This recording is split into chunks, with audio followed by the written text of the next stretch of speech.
We're back. We're following the action for 4th, 5th, 6th, 7th, and 8th positions. Guy Cooper comes into the frame here momentarily. Number 7. David Bradshaw never got up there and got a shot at him tonight.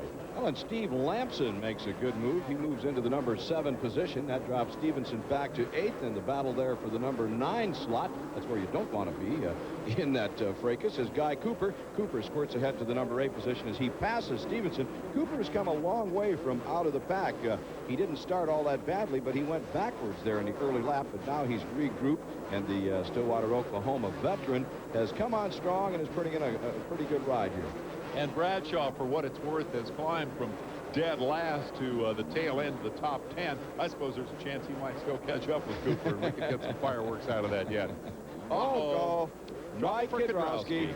Mike Kudrowski on the ground after winning it last night. Can you believe this? The 3rd championship hopeful of the weekend to take a huge shot to his title hopes. I have to think, Dave, that, you know, you said what he had to do was to get up there and pass McGrath, and we kind of chuckled and said that's about an impossibility. I have to think that Kudrowski was trying. He was just letting it all hang out. He was looking for the points. He needed to make that pass. He needed to beat McGrath. And this is not going to put him out of it completely. It dropped him back a ways, but he's still in contention. Here's your 3rd and 4th place battle now as Swink has moved into 3rd position and could finish on the podium tonight. Michael Craig now in 4th spot as a result of that misfortune for Kudrowski. You're exactly right. Kudrowski had nothing to lose. I mean, go for it. Try to get up there and make the pass. If he didn't beat McGrath in the last 3 or 4 races, it wasn't going to matter anyway. There's Jeff Emig. He's in the number 2 position. Emig has come on strong the last few events. He was 2nd in Charlotte just a couple of races ago. He was ill, I think mononucleosis, if I'm not mistaken, in the early part of the season, and it's good to have Emig back racing strong. Well, Yamaha's tickled to see him making this charge because with Damon Bradshaw starting last and struggling to get into the top 10 tonight, somebody's got to carry the hopes for that team. Emig is doing it very nicely as we prepare to wrap things up here on Sunday afternoon in Pontiac.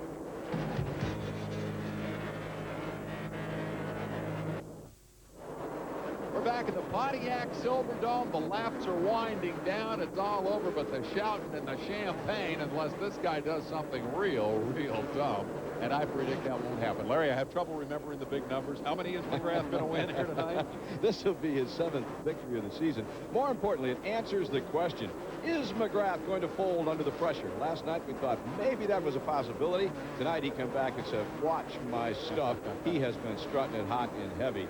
And, man, color this season just about over last lap. Kudrowski is still in it mathematically, but McGrath is really going to have to fold in order for Kudrowski to be up and have a shot at this thing, Dave.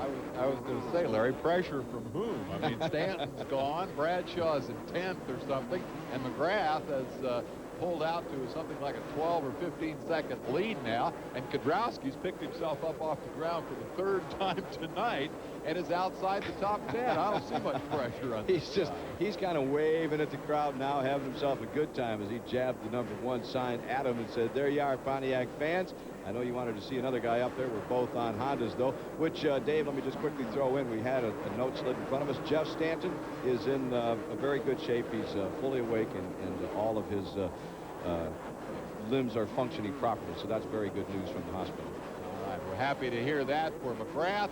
What a story. A rookie comes into the 250 class to do as rookies do, pay his dues, learn the ropes from the big stars, figure out how to deal with the intensity of the competition and all the rest of that, and he blitzes him. He runs away from him. He wins his 7th main event of the year. Jeff Emig comes home. Somewhat surprising 2nd here tonight as he got things together in a hurry, and look how far behind Jeremy McGrath he is as he shakes his head and says, well, that last little mistake isn't going to hurt me. I am home free with a runner-up finish. Good to see Jeff come back. Boy, he is a long way back, isn't he? That just shows you what McGrath had going for him, and that's it's been his way. It's been his winning ways all season. Get the hole shot or get the lead early and then just pour it on, and that's what McGrath did. That's the style of the kid, 22 years old from Murrieta, California. He is the top dog in Supercross 1993, and from all indications, he can waltz from here to the national championship. He'll become the first rookie in the history of the series to do that. And as you see from the crowd reaction, still some disappointment. They came here to watch Stanton win tonight. Emig, Swink, Craig, and Lamson round out the top 5. A lot of young talent in that field. Cooper, Stevenson, Bradshaw, Palmer, and Kalos the top 10. Let's hear from the winner. Jeremy, last night things just weren't going the way you're used to having them go. Tonight, you look right back in perfect form. Seems like every time we have a week off, you know, I come back a little bit rusty, you know, even if I have been riding the whole time. But, you know, tonight went very well for me. You know, I couldn't have done it without all these fans and my, you know, Team Honda and all my sponsors. You know, one thing, Bob, I'd just like to wish my sister a happy birthday. Her birthday's Monday, tomorrow. Happy birthday to you. You take a look at the point standings. We're going to go back trackside and hear from the race runner-up tonight. A very happy Jeff Emig with Bob Hanna. Jeffrey, last night you pulled out of the race. Tonight you're in second place. What's the difference? I think my head was on a little crooked last night. I had a really great heat race. And I don't know. I think I'm psyching myself out a little bit. Definitely. You know, I got a good start this race. Or not real good. I think I was about 5th or something, but I just I told myself, you know, not to give up like I did last night. You know, pretty much embarrassed myself last night when I pulled off. And, you know, it's not like I'm trying to make up for it tonight. You know, I'm just trying to put myself where I should be. And where he feels he should be is up here on the podium with the likes of Jeremy McGrath and Brian Swink, who's got to be tickled with 3rd tonight.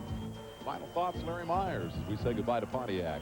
Well, 2 thoughts. One off the track, of course, is with the family of Jeff Stanton, and we wish him well, and hopefully he'll be back racing at Indianapolis. On the track, Jeremy McGrath. What can we say? He won 7. He's looking for a single-season record. For Hanna, Ekman, and Myers, I'm Dave Spain. See you next week.